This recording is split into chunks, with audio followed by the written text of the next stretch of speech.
Hello, my name is John Rose and I'm the manager of the Advocacy Role training project. I'd like to welcome you to this brief introductory module on the advocacy role for professionals working with victim survivors of sexual violence. This module should take about 15 minutes to complete. Contents. This module aims to introduce you to a broad range of advocacy concepts and to start linking these concepts to your current work practices. Specifically, this module will cover types of advocacy, why focus on advocacy as a specific learning area in the sexual violence field, and some of the key elements of advocacy practice. With this awareness, you'll be asked to look at where these elements and concepts fit into your current role and practice. Finally, you'll also review associated prerequisite knowledge areas and resources for ongoing learning. Definition of advocacy. Advocacy is an approach which aims to protect the personal, legal, and societal rights of an individual. The United Kingdom's Action for Advocacy definition is: advocacy is taking action to help people say what they want, secure their rights, represent their interests, and obtain services they need. Advocates and advocacy schemes work in partnership with the people they support and take their side. Advocacy promotes social inclusion, equality, and social justice. Take a moment to really consider the different parts of this definition and the sorts of things you do in your current work role which reflects these elements.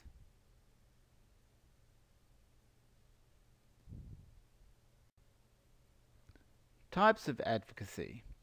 Types of advocacy include individual advocacy, advocating for and protecting the rights of another person or persons. Self-advocacy is advocating for oneself. Some people require support from professional staff to help facilitate this. Uninstructed advocacy. People with developmental or physical disabilities or mental illness may be unable to provide instructions for others to advocate for them. Advocates try to understand their world, to seek views from those close to them, and to work from a rights perspective for them. Systems or political advocacy. This involves advocating to change the system and to promote causes.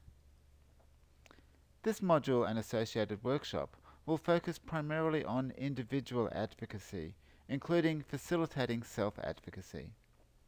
In the context of frontline advocates, systems advocacy will primarily refer to the work with local systems, but may also include broader systems issues. Why advocacy? Advocacy services and roles are commonplace for clients of vulnerable groups such as disabilities, domestic and family violence, mental health, and community housing. In other countries such as the United Kingdom and the USA, it is also common within services for victim survivors of sexual violence. As you know, this is because this group is significantly disempowered and vulnerable. Sexual violence itself involves exerting power over the victim in a way which often leaves them feeling disempowered and vulnerable. It is often accompanied by other forms of domestic violence. There is a higher incidence of sexual assault in some marginalised groups, such as those with disabilities and Aboriginal peoples and Torres Strait Islanders. The criminal justice and social welfare systems around sexual assault are complex and characterised by professionals with very specific language and processes. The offender-based adversarial criminal justice system can place great pressures on victim survivors, with reports of re-traumatisation common.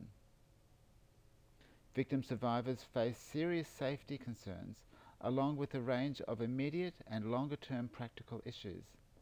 These are priority areas which require specialist preparation. Experience from the United Kingdom and the USA, as well as feedback from victim survivors themselves, supports the utility of advocacy services as well as the need to enhance and improve the advocacy role. Advocacy elements.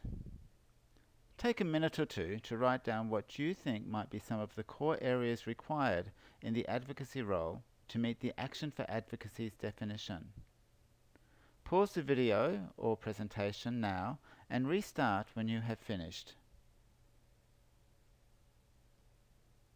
Great. Now, as you compare your list with the following 9 domain areas, understand that this is not a complete list. In fact, 19 advocacy standards were developed as part of this project. However, professionals who are competent in and practice these 9 key domain areas would certainly fulfill the advocacy role. The first area is for the advocate, the agency in which the advocate works, and their services to be accessible and known. As you know, the majority of those who are sexually assaulted don't report their assault or receive professional support because of a range of barriers. To service this most vulnerable group, advocates have a role in promoting services, ensuring they are known, and developing innovative methods to access isolated individuals and groups. Client-led. Advocacy support is based on client wishes and needs. The advocate provides enabling support and structures to allow for the client to take the lead in decisions and planning.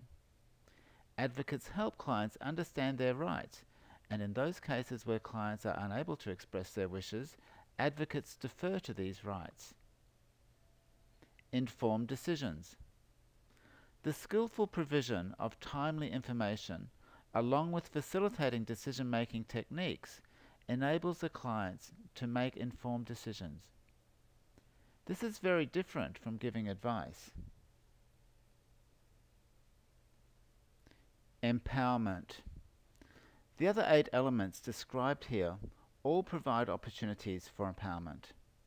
Advocates also work from a strengths-based perspective while being sensitive and respectful for those times when the client is feeling depleted and disabled. Practical and emotional support. Advocates provide emotional support in a way which lets clients know there is genuine care and understanding from an emotionally available and ethical professional. Practical supports are facilitated or provided based on client wishes and Maslow's hierarchy of needs. Independence. To truly facilitate client wishes, advocates work towards being independent of organizational, professional, and psychological bias. Where organizational bias exists, advocates negotiate operational independence. When bias is unavoidable, advocates disclose the nature of this bias to clients. Justice supports. Advocates provide non-investigative, non-evidentiary support. They have a detailed understanding of the criminal justice system and help victim survivors navigate their way through this. Multi-agency support and coordination. Advocates enable client representation with various agencies and professionals, as well as facilitating a degree of coordination and collaboration between disciplines and agencies. Client feedback and complaints. Advocates welcome and encourage feedback. Informal and formal methods are used. Advocates progress actions based on this feedback in accordance with client wishes and needs and feed back this feedback to the client. Some feedback may require systems advocacy approaches, which is best achieved where possible through multidisciplinary and multi-agency teams. Course context for further development of advocacy knowledge, attitude and skills. The previous 9 elements, and indeed this course, presumes knowledge and skills from your professional qualifications. In addition to core practices such as record keeping, confidentiality and communication skills, an essential prerequisite for advocacy work in sexual violence is a comprehensive knowledge and skills in sexual violence. Associated important skills and knowledge sets include strengths-based approaches, child abuse and child protection, cultural competency, systems approaches including family systems, trauma-informed approaches, and attachment theory. In the website where the link to this module is located, click on the Courses tab to see the above diagram. Click on any of the oval domains to go to a range of online learning resources on each of these areas. Role legitimacy, role adequacy, and role support. Workplace professional development, associated behavioural change, and positive impacts on clients are dependent on three areas of role legitimacy, role adequacy, and role support. Role legitimacy means understanding where advocacy fits in within your role and agreement on the legitimacy of advocacy in your role from your supervisors and colleagues. Role adequacy refers to the skills and knowledge required to do advocacy work, and role support includes supervisory and peer on-the-job coaching and support. As the arrow indicates, part of the pre-workshop setup includes some initial workplace activities. These are designed to begin to develop the role legitimacy and role support in your advocacy role in your workplace. Workplace learning. 3 short exercises to focus your attention onto advocacy practices within your work context. Exercise 1. Advocacy elements in your work. Notice your current work practices around the 9 advocacy domains previously identified. What are the strengths and limitations of advocacy as practiced in your work? What are some questions which arise out of your observations? Exercise 2. Role legitimacy and support, a discussion with your supervisor. Give your supervisor the Supervisor Support Guide page, which can be found next to the link to this module. Then, ask your supervisor about his or her expectations regarding your role in providing advocacy-type services to your clients.